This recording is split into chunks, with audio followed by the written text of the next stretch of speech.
Assalamualaikum warahmatullahi wabarakatuh. Kami dari kelompok 12 di sini akan presentasikan materi dengan tema jumlah uang yang beredar.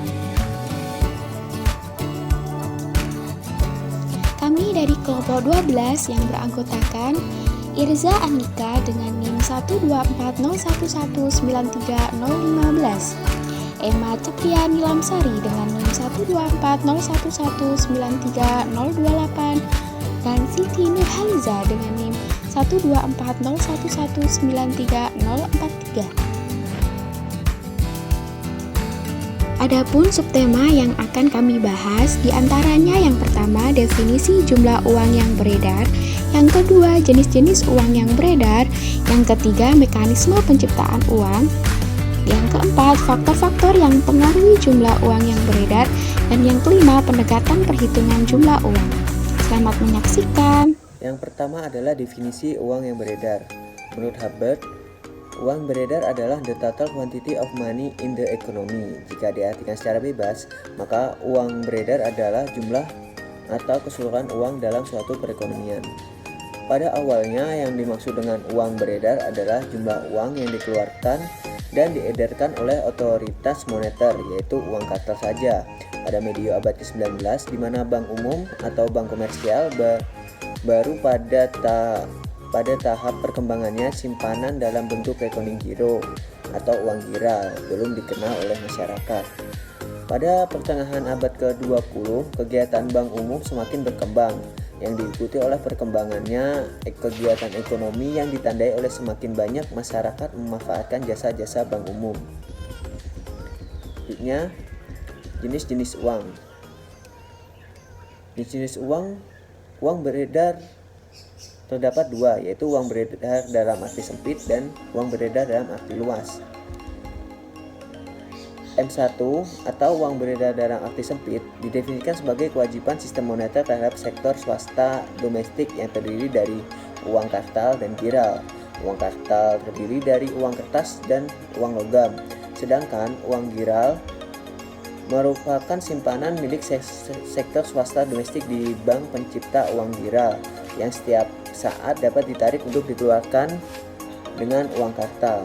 Uang giral sendiri terdiri dari rekening giro, kiriman uang transfer, dan deposito berjangka, dan lain-lain sebagainya.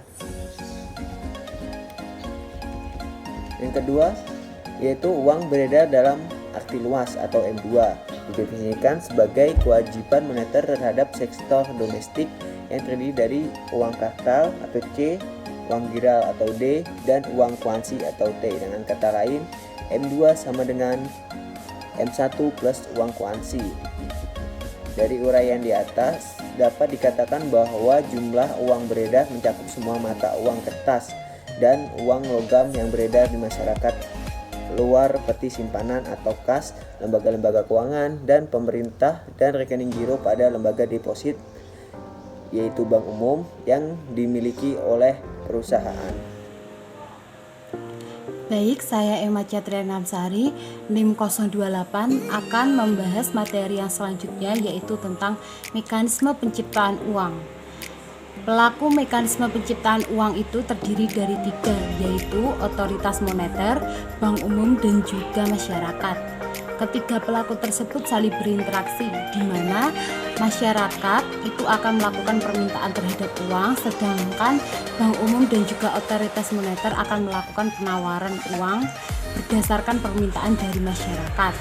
Otoritas moneter itu menghasilkan atau mengeluarkan uang kartal, sedangkan bank umum itu mengeluarkan uang giral.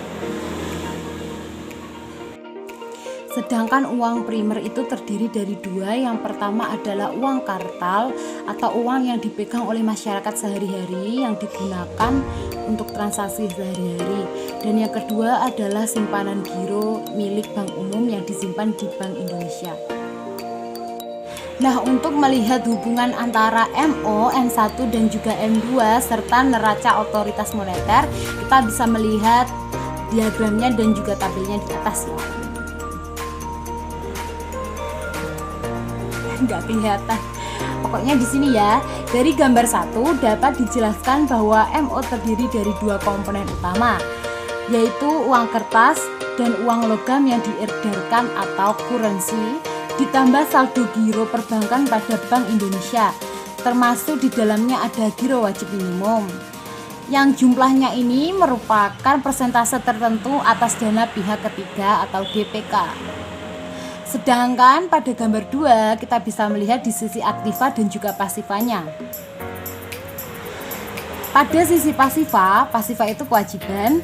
Neraca otoritas moneter terdiri dari komponen-komponen uang primer, yaitu uang kartal yang beredar di masyarakat. Uang kartal tadi yaitu uang logam dan juga uang kertas yang ada di bank umum dan saldo rekening giro atau cadangan milik bank umum yang punya masyarakat yang berada di Bank Indonesia. Sementara di sisi aktiva, neraca otoritas moneter memuat sumber atau faktor yang mempengaruhi uang primer. Nanti untuk faktor-faktornya bisa dijelaskan oleh rekan saya Siti Nurhalizah. Terima kasih. Siti Nurhalizah, NIM 12401193043. Di sini akan melanjutkan pembahasan materi sebelumnya mengenai mekanisme penciptaan uang. Sebelumnya telah dibahas mengenai mekanisme penciptaan uang primer oleh otoritas moneter. Kemudian di sisi lain, aktiva neraca otoritas moneter memuat sumber dan faktor yang mempengaruhi perubahan uang primer. Yang pertama yaitu aktiva luar negeri bersih, yang mana faktor atau sumber ini timbul akibat adanya transaksi luar negeri yang dilakukan oleh pemerintah, seperti penarikan dan pelunasan pinjaman luar negeri. Yang kedua yaitu aktiva dalam negeri, yang mana faktor ini bersumber dari transaksi dalam bentuk mata uang domestik yang dilakukan oleh pemerintah, sektor swasta, domestik, dan juga bank umum.